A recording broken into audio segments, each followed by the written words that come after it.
Thiruvananthapuram RCC medical കോളേജിൽ ചികിത്സയിൽ കഴിയുന്ന കൊട്ടാരക്കര ഉമ്മന്നൂർ സ്വദേശിനിക്ക് രക്തം ആവശ്യമായി വന്നപ്പോൾ ഹരിതകർമ്മസേന പ്രവർത്തകർ കൈത്താങ്ങായി.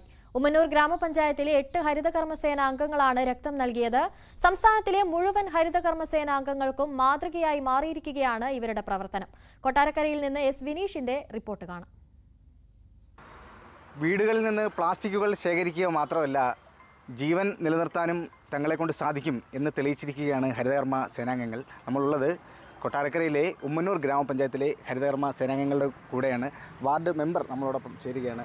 ശരിക്കും ഇങ്ങനെയുള്ളൊരു ഉദ്യമത്തിലേക്ക് എത്താനുള്ള ഒരു സാഹചര്യം എന്തായിരുന്നു? 2 പിഞ്ചു കുഞ്ഞുങ്ങളുടെ അമ്മയുടെ ജീവൻ രക്ഷിക്കാൻ അവരെടുത്ത ഈ ഒരു നല്ല മനസ്സ്, അത് വളരെ അഭിമാനാർഹമായ ഒരു നേട്ടമാണ്. കേരളത്തിനാകെ മാതൃകയായി ഞങ്ങളുടെ ഈ ഒരു ഹരിതകർമ്മസേന മാറിയിരിക്കുകയാണെന്നാണ് ഞങ്ങളുടെ ഗ്രാമപഞ്ചായത്തിൻ്റെയും നമ്മുടെ വാർഡിൻ്റെയും പേരിലുള്ള എല്ലാവിധ അഭിനന്ദനങ്ങളും.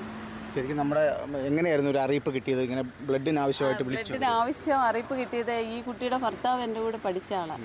അപ്പോൾ എൻ്റെ വാർഡിൽ അംഗം എന്ന നിലയിൽ ഇവർ വേറെ പഞ്ചായത്തിൽ നിന്ന് ഇവിടോട്ട് വന്ന് താമസമായതാണ്.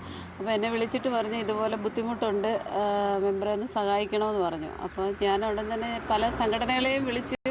അപ്പോൾ ഈ കോളേജൊക്കെ അവധിയായതുകൊണ്ടും നേരത്തെയൊക്കെ ബ്ലഡ് കൊടുത്തിട്ടുള്ളത് കൊണ്ടും അവർക്ക് ഇപ്പോൾ ഉടൻ കൊടുക്കാനുള്ള വൈഷമ്യം പലരും പറഞ്ഞു. പിന്നീട് പോയി കൊടുത്തോളാമെന്നും പറഞ്ഞു.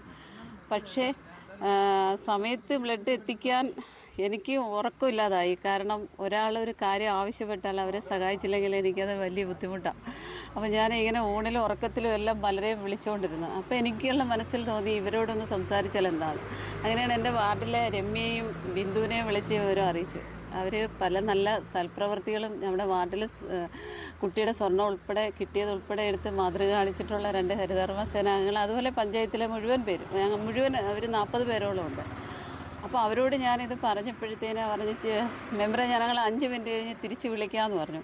5 മിനിറ്റ് കഴിഞ്ഞ ഉടനെ ഗ്രൂപ്പിലിട്ട മെസ്സേജ് ഉൾപ്പെടെ എനിക്ക് ഫോർവേഡ് ചെയ്ത് തരികയാണ് ചെയ്തത്. കാരണം എല്ലാവരും അതിനെ സന്തോഷത്തോടെ ഏറ്റെടുത്തു. കാരണം വരാൻ പറ്റാത്തവർ ഇവർക്ക് പ്രോത്സാഹനം കൊടുത്ത് വിടുകയാണ് ചെയ്തത്. കാരണം അവർക്ക് മറ്റ് അസുഖങ്ങളുള്ളവർ വരാൻ പറ്റത്തില്ലല്ലോ. അപ്പോൾ ഇവർ ഇത്രയും പേരും എൻ്റെ കൂടെ വരികയും ആ കുട്ടിയുടെ ജീവൻ രക്ഷിക്കാൻ വേണ്ടി അവിടെ എത്തി. ശരിക്കും ഈ ഒരു കാര്യം ഗ്രൂപ്പിൽ അവതരിപ്പിച്ചപ്പോൾ ഒരു പ്രതികരണം എങ്ങനെയായിരുന്നു? എല്ലാവരും നമ്മൾ സ്ത്രീകളെ ആദ്യമേ എടുക്കുമോ എന്നാണ് ആദ്യം ചോദിച്ചത്. എന്ന് വെച്ചാൽ നമ്മളാരും കേട്ടിട്ടില്ലല്ലോ സ്ത്രീകളെ ബ്ലഡ് എടുക്കുമെന്ന്. അപ്പോഴേ നമ്മൾ പറഞ്ഞ് എടുക്കും, നമുക്കൊന്ന് എന്തുവരും നമ്മളോട് പറഞ്ഞില്ല, നമുക്കൊന്ന് പോയി നോക്കാം, നമ്മളെ എല്ലാത്തിലും മുൻപന്തി സ്ത്രീകളിൽ മുന്നിൽ കയറി വരുന്നത്. അപ്പം നമുക്ക് പറ്റും, നമുക്കൊന്ന് പോകാമെന്നോ അങ്ങനെ നമ്മൾ ഇറങ്ങി തിരിച്ചതാണ്. അപ്പോൾ ഞങ്ങൾക്ക് വലിയൊരു സന്തോഷമായി ഇതിന് പങ്കെടുക്കാൻ പറ്റിയത്. കേട്ടപ്പോൾ തന്നെ നമുക്ക് ഒരുപാട് വിഷമം തോന്നി. നല്ലൊരു ചേച്ചി. നമുക്ക് അവിടെ ചെന്നാലായാലും നമുക്ക് എന്തെങ്കിലും ഇപ്പോൾ ചെന്ന ഉടനെ നമുക്ക് എന്തെങ്കിലും ഒരു വെള്ളമോ എന്തെങ്കിലും തന്നിട്ട് നമ്മളെ വിടത്തുള്ളൂ. പിന്നെ ഒരുപാട് നേരം സംസാരിക്കും. പക്ഷേ ഇങ്ങനെ ഒരു അസുഖം വന്നത് ഞങ്ങളാകെ ഒരു ഇതായിപ്പോയി. കാരണം എന്ന് വെച്ചാൽ ഷോക്കായിപ്പോയി. അത്രയ്ക്ക് നല്ലൊരു ചേച്ചി. പിന്നെ നമുക്ക് ഒത്തിരിയും കൂടെ അതിപ്പം വേറെ നമ്മൾ പരിചയമുള്ളവരായി അല്ലെങ്കിൽ അല്ലാത്തവരായാലും നമുക്കൊരു സഹായം ചെയ്യാൻ പറ്റുമെങ്കിൽ അത് ഏറ്റവും വലിയൊരു ഇതാണ്. അതേ ഞങ്ങൾ ചിന്തിച്ചുള്ളൂ. ഇപ്പം നാളെ നമുക്കൊരു ഇതേപോലെ ഒരു ആപത്ത് വരികയാണെങ്കിൽ ചിലപ്പോൾ വേറെ ആളായിരിക്കും നമ്മളെ സഹായിക്കുന്നത്. ആ ഒരു ഇതേ ചിന്തിച്ചിട്ടുള്ളൂ. എന്തായാലും ഞങ്ങൾക്ക് ഒരുപാട് സന്തോഷമുണ്ടായി. ഞങ്ങളുടെ ഗ്രൂപ്പിൽ അറിയിച്ചപ്പോഴേ എല്ലാവരും വരാനായിട്ട് എല്ലാവർക്കും തയ്യാറാണ്. പിന്നെ കുറേ പേർക്ക് അല്ലാതെ അസുഖങ്ങളൊക്കെ ഉണ്ടായതുകൊണ്ട് അവർക്ക് വരാൻ പറ്റത്തില്ല, ഞങ്ങൾ വേണമെങ്കിൽ കൂടെ വരാമെന്നൊക്കെ പറഞ്ഞ് അങ്ങനെ വരെ തയ്യാറായവരും ഉണ്ട്. ഞാൻ ഇവരുടെ ഭർത്താക്കന്മാരോടൊക്കെ പറഞ്ഞിട്ടാണ് വന്നത്, ഞാൻ ഇവരെ ആ ഹോസ്പിറ്റലിൽ അഡ്മിറ്റ് ആക്കേണ്ടി വരുമോ? കാരണം ആദ്യമായിട്ട് ഇവരുടെ ബ്ലഡ് എടുക്കുമ്പം, കാരണം സ്ത്രീകളല്ലയോ, പല പ്രശ്നങ്ങളുള്ള ആളുകളാണ്. അവൾക്കാണെങ്കിൽ ഇപ്പോൾ ഒരു സർജറി കഴിഞ്ഞിട്ട് ഇറങ്ങിയതേ ഉള്ളൂ ബിന്ദുവിന്. അപ്പം ഇവരൊക്കെ പല പ്രശ്നങ്ങളുള്ളവരാണ്. കാരണം ഇപ്പം എനിക്ക് ഇനി ഇവരെയും കൊണ്ട് ഞാൻ വേറെ ആളെ ഇവർക്ക് ബ്ലഡ് കൊടുക്കാൻ കണ്ടെത്തണമെന്നുള്ളൊരു ഭയം ഇല്ലാതില്ലായിരുന്നു.